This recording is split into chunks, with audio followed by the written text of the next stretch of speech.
Hello, everybody, and welcome to the Event Industry News podcast. My name is James Dixon, and as I always do, I wish you a very good morning, afternoon, or evening, whenever and wherever you tune in to today's podcast from. And the first thing that we should do on today's podcast is reference when we are recording today's podcast.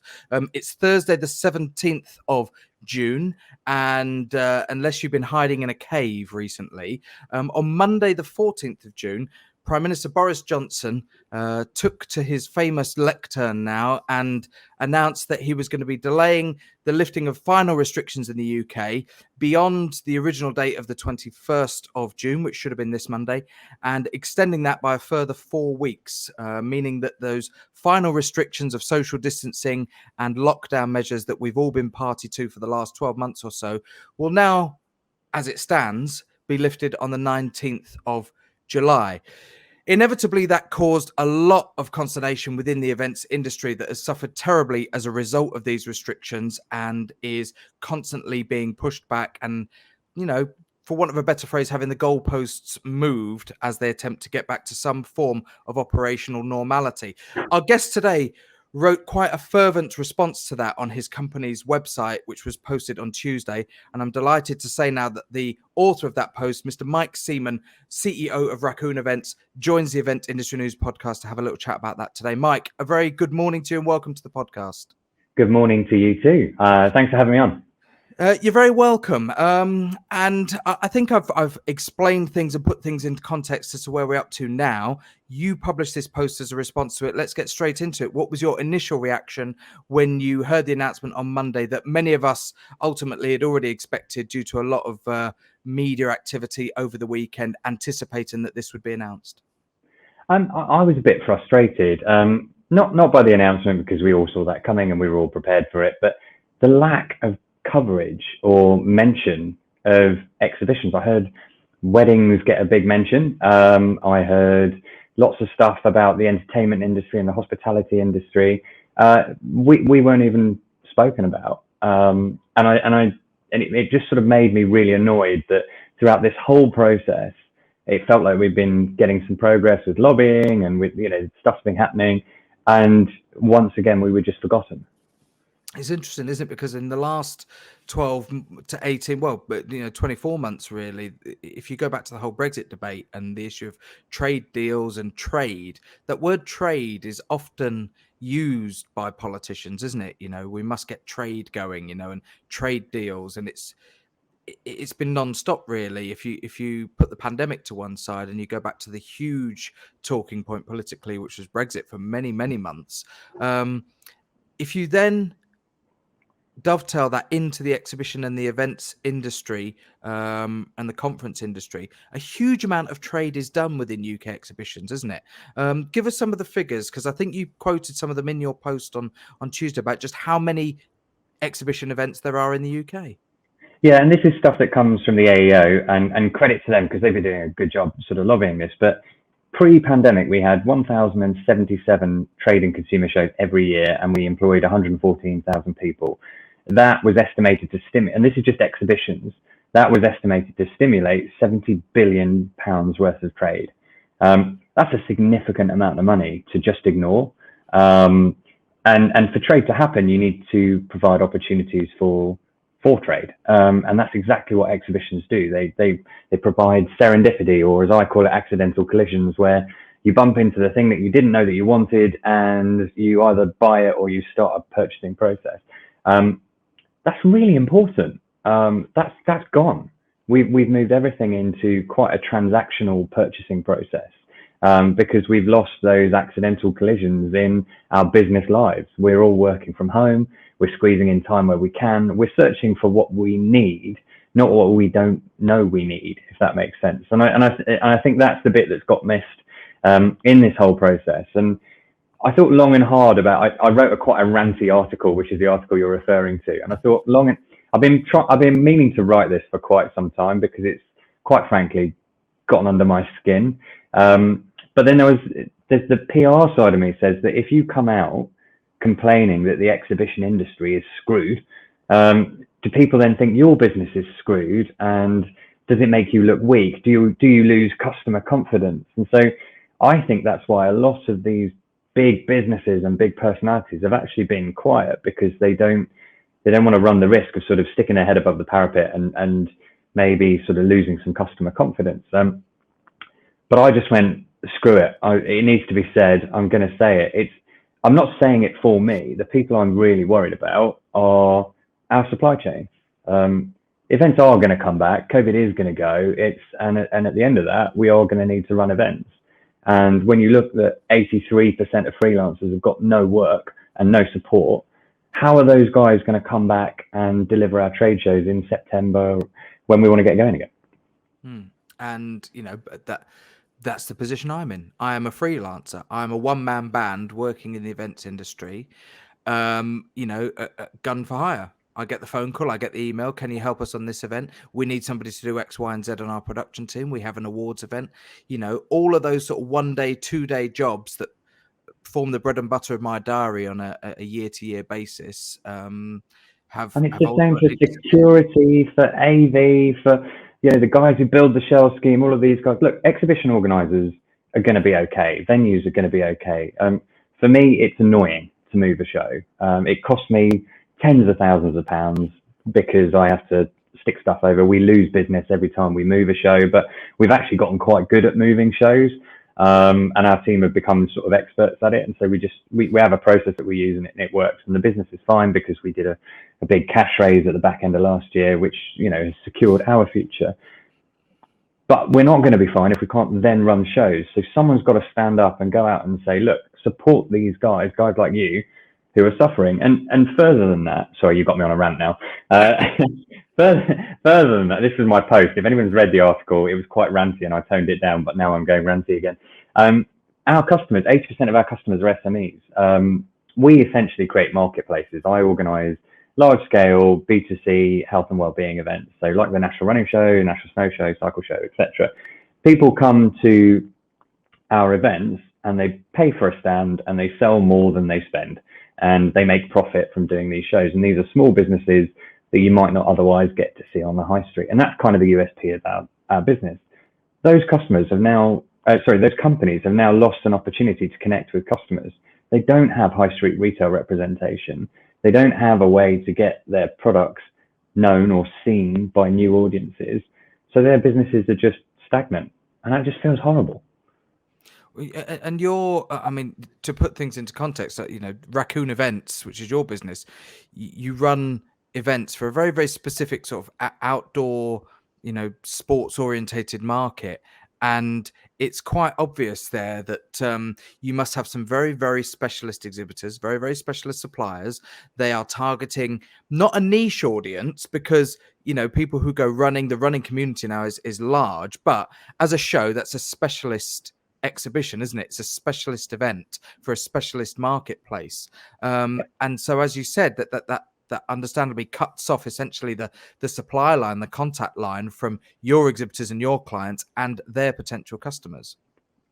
Yeah, so there's 10.4 million runners in the UK, and apparently running's increased 40% during lockdown. So using the National Running Show, which is our most established product, that's become the place where brands launch new lines. It's become the sort of the hub for the community. And there's kind of a couple of big things that are getting missed here. Is that a lot of people use running as a way to deal with obesity. A lot of people use running as a way of dealing with mental health issues.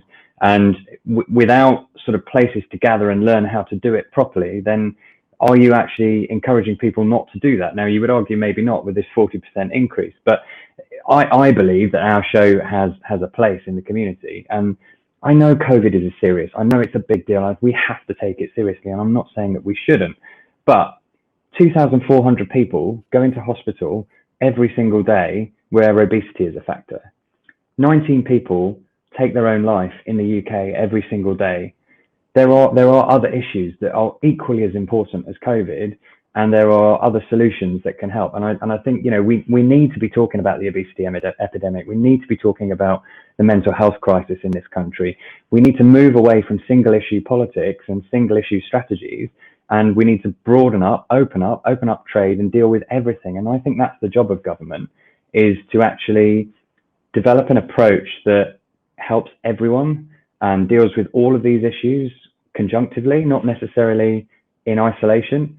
I've gone ranty again, haven't I? No one's going to listen to That's this. why we're here. That's why we're here. That's why we're here.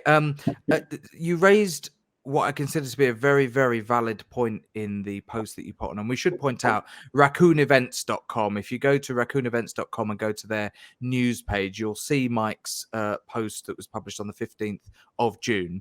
And in that post, Mike, you raise a question and a point that has been brought up on many occasions by the AEO, by other trade organizations within the events industry, by many event professionals, which is that the way many of our shows are set up, be it a conference, a trade show, an exhibition, a live event, a live music event, we effectively have built-in track and trace because of the way the registration process works, particularly in exhibitions. You've got great contact details. Many exhibitions now will be able to see exactly what stands somebody's visited because they will include things like RFID and touch points to access information on stands. So you can actually build up a picture individually of where a visitor has been within a particular exhibition show floor. Given all of that, and given that other events are now being allowed to run, or that 1,000 people could walk into IKEA on a Saturday and buy a pair of tongs, how frustrated are you that despite all of these things in place, you're still not being allowed to open up? Well, and you can see why it starts to feel punitive when you look at it in that way, because we passed the pilot as an industry. We did a pilot and we passed. We created the All Secure standard as an industry, which has been approved by government as a set of regulations within which we can operate. And then all of a sudden there's this arbitrary 1,000-person limit, which doesn't seem to make any sense. And actually, when you look at the standards, using your example of 1,000 people in IKEA, well, who's tracking where those people come from?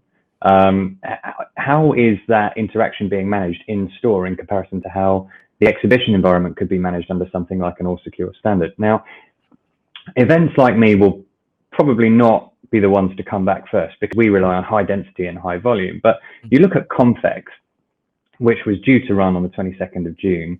That is an environment very carefully managed with a controlled number of delegates. It's a B2B space. I would have gone to it. It would have been full of events industry professionals who would have followed the rules because we know them. And that event isn't allowed to go ahead, but we're allowed to put 24,000 people into Wembley. We also, as an industry, we wrote to government offering to implement COVID status certification at our events, which I think is the way forward, actually. And I think it's really important that you propose a solution. You don't just whinge. And I'm conscious that I am being very whingy.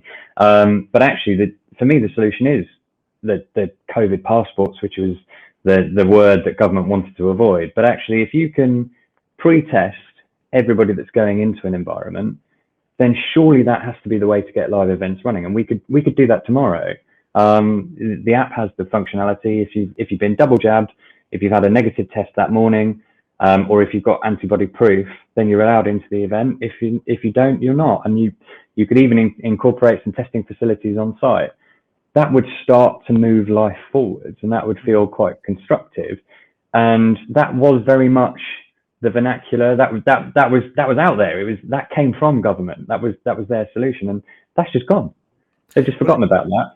It's interesting that you reminded me of two things there, Mike.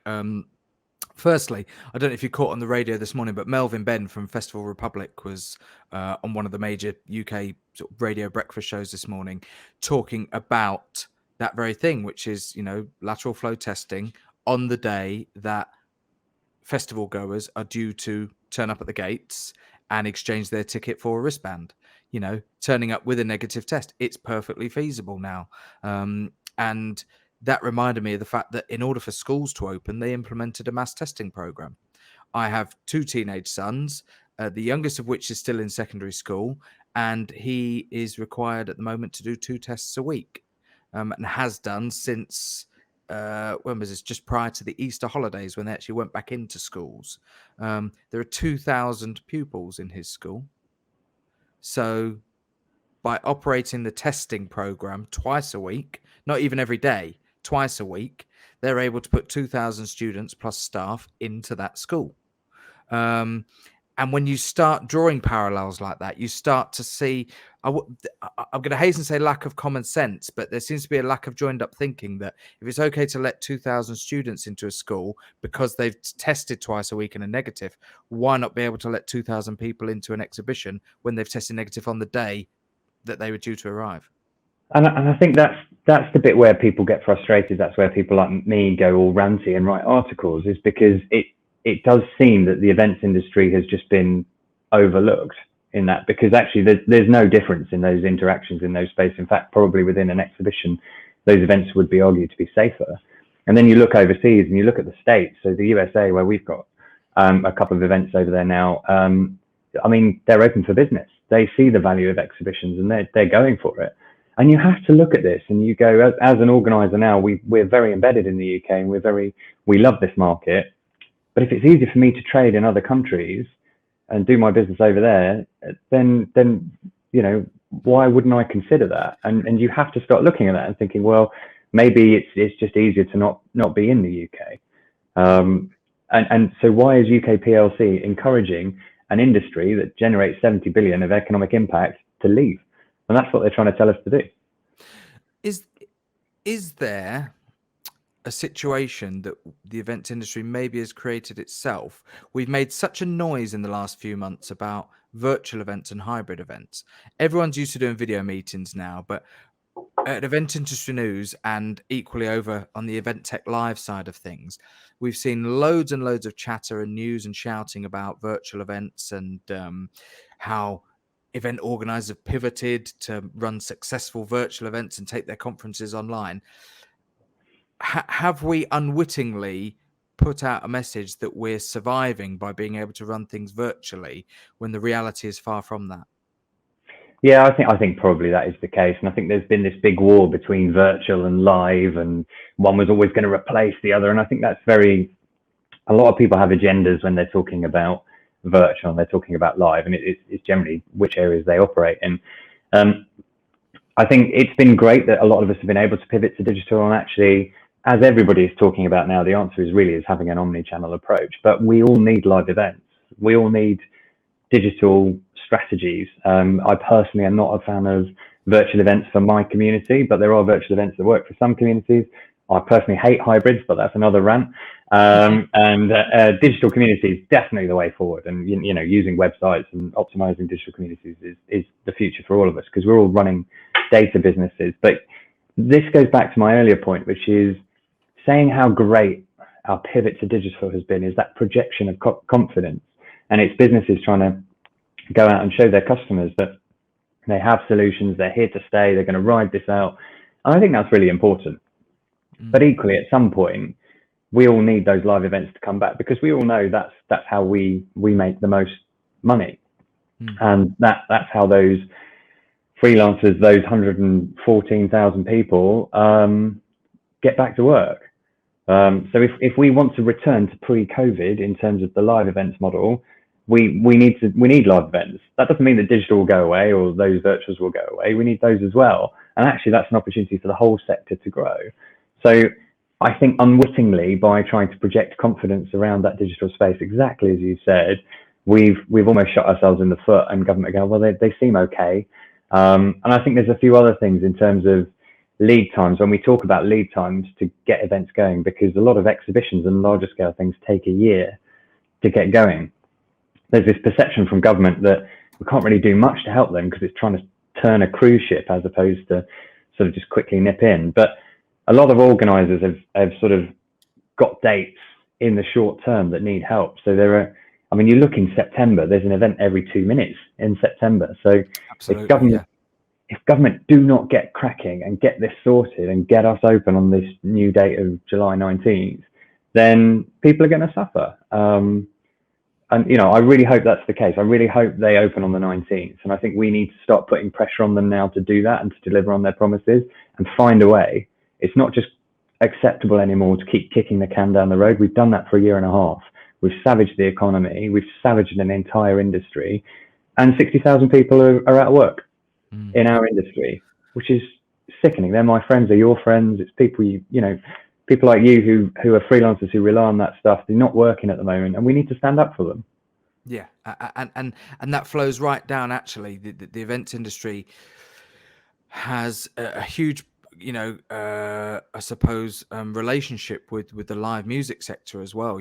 I have a lot of friends who are professional musicians who have, turned to driving delivery vans for Amazon and for builders merchants because there are simply no gigs for them. And of course, without the events industry and without running awards, exhibitions, things with evening events that often run after the daytime event has taken place, a lot of that nighttime industry and that sector, the corporate entertainment sector, is also affected by that. It's not just the primary exhibition and event industry. There are those, knock-on industries, the hotels in and around places like the NEC and Excel that don't do any business, the staff then that subsequently are out of work from them, the restaurants, the pubs nearby that do a trade when the NEC or these exhibition centres are full, completely dried up. That there are so many knock-ons from the event industry as the primary driver of economy in any given area. Yeah, and I think we spend between £500,000 and £1,000,000, depending on the show, over that period of time, over those couple of weeks, in terms of actual money spent. So that money just gets kicked along the road or doesn't get spent if we defer it a year. So there's a knock on to all those people. I think I know we're coming to the end, and I want to shine a little bit of a positive on this, because actually I genuinely believe that the demand for exhibitions and the demand for live experience is through the roof. We've all experienced digital as our 80% of our life, and it's not where we want to be. We'll probably retain some of it, but actually we want to go back and have live experiences. We want to see, touch and feel. And I can tell you that from the figures. We were due to have a show, which was the National Running Show South. That was due to run on the 17th and 18th of July. So the week, given that we're now opening on the 19th, we've had to move that back to September. I had 22,000 tickets for people who wanted to go through that. And the majority of those were sold in the 3 months preceding the move date. So people are desperate to come back. Like, our exhibitors' bookings were through the roof. People want to go to live experiences, and there is a live experience boom coming. And that will then stimulate the trade. And before you know it, we can get back those 114,000 jobs. We can get back that 70 billion economic impact actually quite quickly. We just need government to stand up and pay attention and look at us. One thing I want to ask you before we wrap up today, Mike, is that the first sentence of your post that was published on your website on Tuesday says, "Why are exhibitions being discriminated against continuously?" Having had a couple of days to sort of reflect on that, do you still stand by the word discriminated? Do you feel that is definitely still the case? Yeah, and I think if going to your IKEA example, absolutely. Looking at other venues and the way that they're moving things, absolutely. But if you look at the event research program in particular, which is allegedly a way of testing events, they seem to be continually testing events that look the same and are actually already allowed to operate. So the Euros and Wimbledon is another test event, which is why you can have 20-odd thousand people instead of the 10,000 or whatever the maximum would have been. No one's testing any exhibitions, which are allegedly the bit where the problem is, and that feels a little suspicious to me. And I do question, how are those decisions being made about which events we're testing? Are we really testing the events where they want to see if there's a transmission risk, or are they trying to backdoor in the big events that make the most money? Yeah, so surely you're not suggesting that the major sporting events are being given some form of free pass to operate this year. I mean, you just have to have a look at it. Look at the events that have been tested on the event research program. How many exhibitions are in there? Why Convex, an event for events professionals, wasn't a test event is beyond me. Why we are continually testing football matches and tennis tournaments, which pretty much look and operate the same. What are you testing for? You're going to get the same answers that you got at the others. Test something different. And test events could be a way for organisers that need to get moving again, and that might give some of those freelancers some work. So it just feels to me that that's possibly a slightly biased decision. Time will tell as to whether they were the right or the wrong decisions. But I think there's a lot of people, Mike, that would agree with not just yours, but our assessment of what events have been given status as test events. Mike Seaman is the CEO at Raccoon Events and also chair of the AEO UK Organiser Group. And we've been talking on the podcast today about a post that was published on the Raccoon Events website on Tuesday, the 15th of June this year, in response to the announcement on Monday, the 14th of June, that the final restrictions and ultimately what we all saw as the end of lockdown after a year has been pushed back by 4 weeks from the 21st of June to the 19th of July, having a huge impact on the exhibition industry. Mike, before we go today, I've mentioned the raccoonevents.com website. If people want to get in touch with you, presumably you guys are on social media as well. How do they find you? Absolutely. We have different social media things for all of the different events. But if you go to raccoonevents.com or email me at mike@raccoonevents.com, I'd love to chat to anybody about this. If you're interested in any of our shows, we've got the National Running Show coming up on the 11th and 12th of September now, National Snow Show in October. Then we have the running shows next year. We've got those in the UK and overseas, and the Outdoor Expo. We've got loads of fun stuff. So if you enjoy being active outside, check out raccoonevents.com, and I'm sure we'll have an event for you. The National Snow Show is not one that I'd like to get my vocabulary around after a couple of beers. I'm with you on that. I commend you for having the balls to go ahead with that one. Fantastic, Mike. If you are watching today's podcast on the eventindustrynews.com website, don't forget to head over to your favorite podcast platform, and you can listen to audio versions of all 240 something episodes of the Event Industry News podcast. Of course, if we are in your ears at the moment as you are out and about and you are listening on one of those podcast platforms, you can also go to eventindustrynews.com and watch video versions of all of our podcasts. And while you're there, check out some of the latest news, features, supplements, and special editions that are being published on the eventindustrynews.com website. Our thanks again to Mr. Mike Seaman from Raccoon Events for joining the podcast today. Mike, it's been great to chat to you. Keep us in the loop with how things are progressing. We'd love to get you back on the podcast and get some more views and some more rants going forward. I feel that this is open forum of rant season for anybody who wishes to do so. So please keep in touch. We look forward to having you back on the podcast. And it just leaves me to say thank you very much for tuning in again to the Event Industry News podcast, and we will see you next time. Goodbye.